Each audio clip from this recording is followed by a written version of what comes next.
ایک بدبخت نے کہا کہ مسلمانوں کو اگر کمزور کرنا ہے تو ان سے 4 چیزیں چھین لی جائیں. 4 چیزیں جب مسلمانوں میں موجود ہیں تو یہ کمزور نہیں ہو سکتے. ایک قرآن مجید، یہ ان کی وحدت کی ضمانت ہے، اور یہ کتاب ان کی وہ ایسی پاکیزہ اور متحرک اور فعال تھیوری ہے جو کبھی بھی فرسودہ نہیں ہوتی، اور ہر دور کی ضرورت کو یہ کتاب پورا کرتی ہے. اور یہ اس غیر متبدل کتاب کے ذریعے سے گرے ہوئے بھی اٹھ پڑتے ہیں. تو اس کتاب کو اگر ختم کر دیا جائے تو یہ تسخیر کیے جا سکتے ہیں. دوسری بات، ان سے حج ختم کر دیا جائے. حج ان کی وحدت کی علامت ہے، ان کی شان و شوکت اور شکوہ مسلم کی ضمانت ہے. لہذا حج ختم کر دیا جائے تو ان کو تسخیر کیا جا سکتا ہے. تیسری بات، ان سے جہاد کا خاتمہ کر دیا جائے. جہاد ختم ہو جائے گا تو یہ کمزور ہو جائیں گے. چوتھی چیز، ان کے سینے سے عشق رسول چھین لیا جائے. محبت رسول اس کے سینے سے کھینچ لی جائے. اگر یہ دولت نہیں رہے گی تو یہ مٹی کے مجسمے ہوں گے اور ان کے اندر کچھ نہیں ہوگا. وہ فاقہ کش جو موت سے ڈرتا نہیں ذرا، روح محمد اس کے بدن سے نکال لو. تو کہا یہ 4 چیزیں اگر ان سے چھین لی جائیں تو ان کو تسخیر کرنا آسان ہوگا. اب ان میں سے 2 چیزوں پر جب محنت کی گئی تو جہاد کے خاتمے کے لیے مسلمہ پنجاب مرزا قادیانی کو کھڑا کیا گیا، اور اس کا کام یہ تھا کہ مسلمانوں کی ذہن سازی کرے کہ جہاد ختم ہو گیا ہے. اور وہ خود لکھتا ہے کہ میں نے جہاد کی ممانعت پر اتنا کچھ لکھا ہے اور اطراف و اکناف میں بھیجا ہے، اگر وہ جمع کرنا ممکن ہو تو 300 الماریاں بھر جائیں. اتنا کچھ میں نے جہاد کی ممانعت میں لکھا ہے. تو وہ اس ایجنڈے پہ آیا تھا.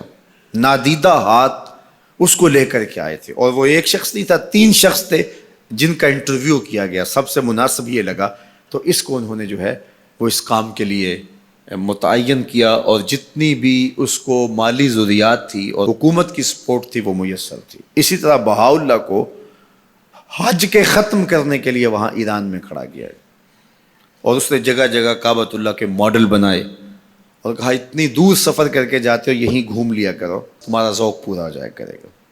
اب یہ 2 لوگوں کو نادیدہ ہاتھوں نے ان 2 چیزوں کو ختم کرنے کے لیے، جہاد اور حج کو ختم کرنے کے لیے تیار کیا تھا، اور ان کے اوپر اس زمانے کے اندر انہوں نے کروڑوں روپے لگائے تھے.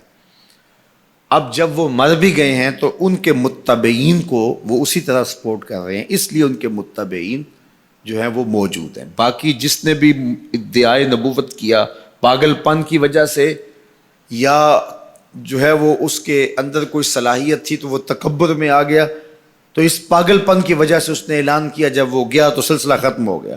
لیکن یہ جو 2 لوگ تھے ان کو باقاعدہ نادیدہ ہاتھوں نے کاشت کیا تھا اور پھر پانی دیا تھا، اور اب یہ کٹ گیا ہے تو نیچے سے ان کی پنیری کو وہ اب بھی جو ہے وہ پانی دے رہے ہیں اور گوڈی کر رہے ہیں، اور مسلمانوں کے اندر رخنہ اندازی کے لیے انہوں نے ہمیشہ ان کو فعال رکھا ہے اور ان کو ہمیشہ وسائل فراہم کر رہے ہیں.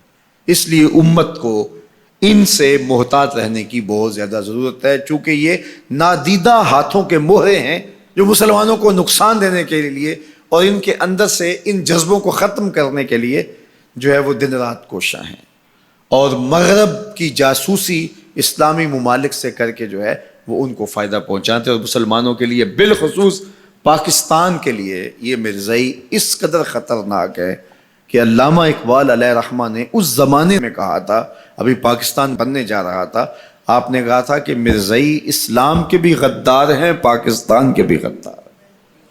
اور پھر زمانے نے دیکھا، علامہ اقبال علیہ رحمہ تو 1938 میں انتقال کر گئے، لیکن 47 میں پاکستان بنا تو لوگوں نے دیکھا کہ ان لوگوں نے پاکستان کی مخالفت کی، اور جب پاکستان ٹوٹا، 2 ٹکڑوں میں تقسیم ہوا، تو اس وقت قادیاں میں چراغاں کیا گیا، انہوں نے خوشی کا اظہار کیا. پاکستان ایٹمی طاقت بنا تو وہاں سوگ منایا گیا، اور آج بھی یہ ربوے کے اندر دفن ہوتے ہیں تو امانتاً دفن ہوتے ہیں. ان کا یہ مکروہ عقیدہ ہے کہ پاکستان ٹوٹ جائے گا اور ہمیں یہاں سے اٹھا کر کے ہماری گندی لاشوں کو وہاں ربوے سے قادیان کے اندر شفٹ کیا جائے گا.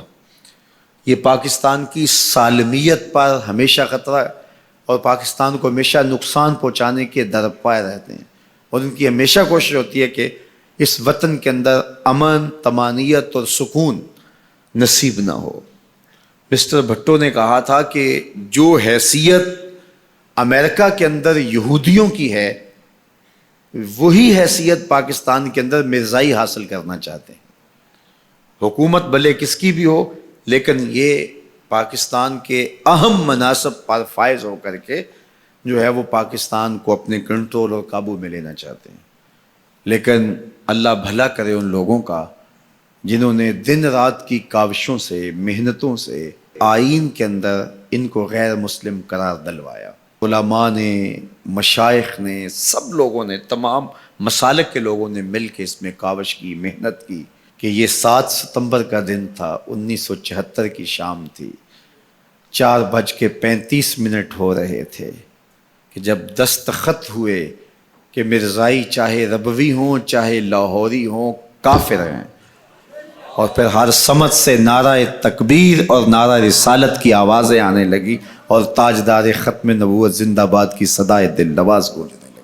پھر اس وقت سے لے کر یہ پاکستان کے خلاف سازشوں میں اور زیادہ مصروف ہو گئے. پوری دنیا کے اوپر پھیلے ہوئے مرزائی پاکستان کو رسوا اور بدنام کرنا چاہتے ہیں مختلف ممالک کے اندر، اور ان کے مختلف ممالک کے ساتھ تعلقات ہیں مختلف بنیادوں پر، چونکہ یہ تھے ان کے، اور ان کے خود کاشتہ پودا تھا مرزائیت جو یہاں لگایا گیا، یہودیت کا خود کاشتہ پودا ہے. لیکن مرزائی یہ نہیں سمجھتے کہ پاکستان یوں ہی نہیں بنا، یہ کسی حادثے کا نتیجہ نہیں تھا، پاکستان محبوب کی نگاہوں کا نتیجہ. اللہ کے خاص فضل سے یہ پاکستان مارز وجود میں آیا، اس لیے یہ مٹنے کے لیے بنا ہی نہیں تھا، قیامت تک قائم رہنے کے لیے بنا.